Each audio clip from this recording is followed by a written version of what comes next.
Mark Hagerott from the US Naval Academy Cyber Center, where I'm currently deputy and a professor of cybersecurity.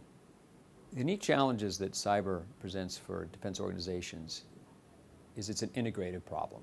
Our society has produced some wonderful universities, wonderful specialized degrees, but the question of cyber is one that crosses over what I would call three realms of activity.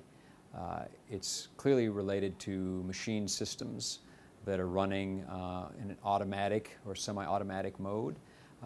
Think of the infrastructures that provide energy, water, fuel across a country, or defense systems that are automated.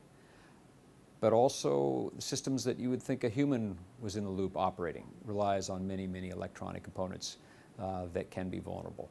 And lastly, I think as we're seeing it now, people's own personal space, their identities, their homes are even being netted into the internet. So cybersecurity in the defense world is an integrated problem, crossing the robotic revolution, the platforms we already have.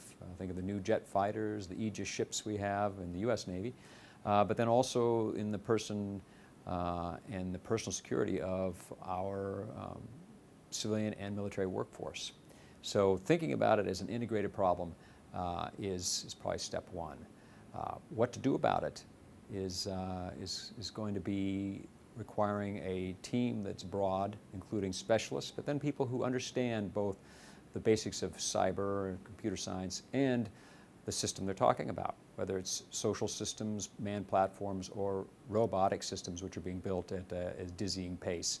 So for a defense executive looking forward, you need to be able to think about the specialty of cybersecurity, computer science, cryptography, but then you've got to have people who understand where this is being deployed. And again, I think it's helpful to think of it in those three categories of autonomous robotic systems that operate pretty much independently of human beings, the many manned platforms, which is the dominant form of structure in the defense, and then of course the human security of the people themselves, which in the US military alone, I think we're somewhere upside of 1 million plus.